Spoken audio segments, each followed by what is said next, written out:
All right, so a lot of you know that Moshiach said that he's going to come and Gula is going to become a reality when we spread Chassidus to all four corners of the earth. But the million-dollar question is what is Chassidus? Why is it so powerful? And why is it going to transform and revolutionize human consciousness and bring about Moshiach? And so to answer what is Chassidus, so in one word, Chassidus is light, or in the Hebrew, Chassidus is Ar. And that Hebrew word Ar, light, is used a lot in Torah. It's used a lot in Kabbalah.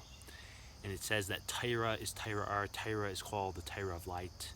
And in Kabbalah it says that higher spiritual worlds and realities have a lot of Ar, have a lot of light. And light is a nice word. It has a lot of nice connotations to it. And therefore, we often don't stop to think, what does it even mean? What does it mean that higher spiritual worlds have a lot of light? It doesn't mean they have a lot of light bulbs. It doesn't mean they have 2 or 3 or 4 suns. What in the world does it even mean?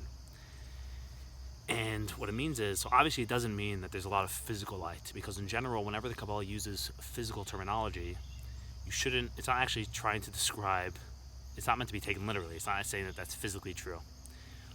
The way you're meant to understand it is the Kabbalah is trying to convey an idea. And you're meant to look at the physical phenomenon it's describing, or the physical object it's describing, and examine what is the function of that physical object, and then apply that same function to the spiritual truth that the Kabbalah is discussing. So in this case, in this instance, what is the function of light, of physical light? So if there was no light, if there was no sun, if there was no light bulbs, if there was no candles and fire, so everything would be here exactly as it is. I would be here, this camera would be here, the people around me would be here, the grass would be here, the flowers would be here, but I would not be able to see any of it. It would be pitch black. Nothing would change, but I wouldn't be able to see the reality around me. And because of that, I would be able to delude myself and convince myself of all kind of ridiculous things, all kind of alternative realities. I would easily be able to decide that something which is really here, something which is 2 feet in front of me, is not here. The camera which is here, the person which is right next to me, the grass which is right next to me, I can decide it's not there. And conversely, things that are not here, I can get it into my head that they are here. I could decide there's a certain monster right in front of me, or there's a certain obstacle right in front of me that's not really there. And all that happens when you introduce light into the picture, all that happens when I get a candle, when the sun starts shining, when we get light bulbs, is nothing again changes, but suddenly we see the reality that was always there. We see it clearly, we see it in front of us. And we are no longer able to delude ourselves and convince ourselves of alternate realities because we see the true reality.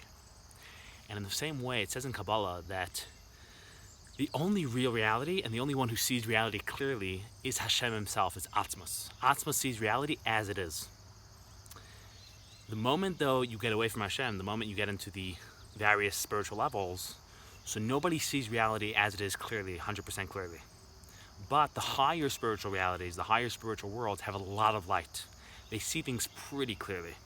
There's some shadowy corners, and they don't see reality fully clearly, and they don't fully see the reality as it is 100%, but they pretty much get it, because there's a lot of light, and there's a lot of clarity. They see reality as it is. They see Hashem, and therefore they see Hashem's truth, and they're very in tune with Hashem's truth and the realities of the world and the universe. And then, as you get lower and lower and lower, to the lower spiritual worlds, there's less and less light, which means the reality, Hashem's truth becomes more and more obscured, and they see that less and less and less. Until you come into our physical world, and in the physical world it says there's zero light, there's next to zero light. It's completely dark. It's like a pitch black room. And in this world, we don't see the reality as it is. We don't see Hashem's truth. We don't see the truths and the deeper truths and the real truths of the universe. And because of that, in this world, people are able to delude themselves and come up with all kinds of bizarre theories and come to the weirdest conclusions. People could decide that God doesn't exist, even though God is right in front of you. But it's so dark, it's so black, you don't see that reality. People could decide that all kinds of obstacles and truths that really do exist don't exist. And people decide that all kinds of ridiculous things that don't exist are realities, are real. And in this world, everything can be turned backwards, everything can become on its head. Up can become down, down can become up, right can become wrong, wrong can become right. Truths can become false, and falsehoods can become truth, because you don't see the truth, you don't see reality. And therefore you can make up any narrative you want.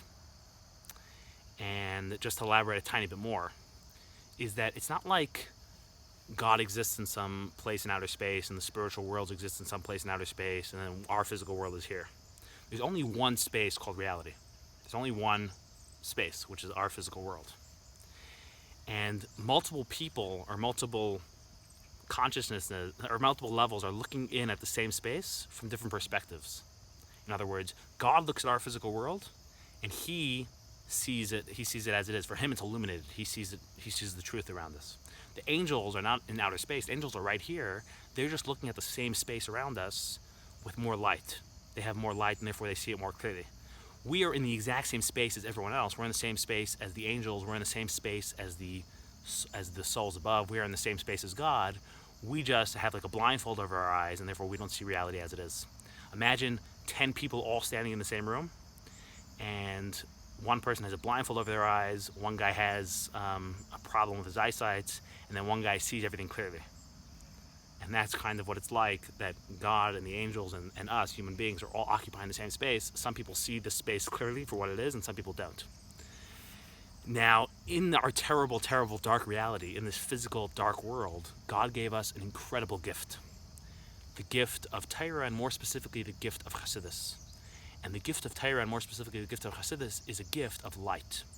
Which means in this pitch black world, in this dark world, where us humans in the physical reality cannot see reality for what it is, we don't see the truth of the universe, everything's concealed and hidden from us, God gave us a flashlight, God gave us a candle, God gave us night vision goggles, called the Torah, and again, more specifically, Chassidus. And what happens when you study Torah, and what happens when you study Chassidus nowadays, is you that were in a pitch black world, it allows you to pull off the blind cover. It allows you to get night vision goggles. It allows you to look around the world, and suddenly you see the truth of the world. Suddenly you see reality for what it is. And you're no longer lost. You're no longer in the dark. You're no longer confused and turning everything backwards. Suddenly you see everything so clearly. You see reality for what it is. You see the world for what it is. You see all the truth of the universe, and you see what's really right and what's really wrong, what's really up, what's really down, what's really good, what's really bad, what's light and what's dark. And you see everyone around you who doesn't have Torah and doesn't have Chassidus stumbling around blindly and turning everything backwards and on their head. And that is the power, that is the crazy power of Torah, that is the crazy power of Chassidus, and this is why we're trying to spread Chassidus to the entire world, to all 7 billion people, because once all 7 billion people got these night vision goggles, once the whole world is illuminated and just made right by the light of Chassidus, then everything will just be right. Everything will just align properly, and life will be good, the world will be good, life will be beautiful and amazing, will be the time of the Moshiach. So spread Chassidus, learn Chassidus, and God bless you.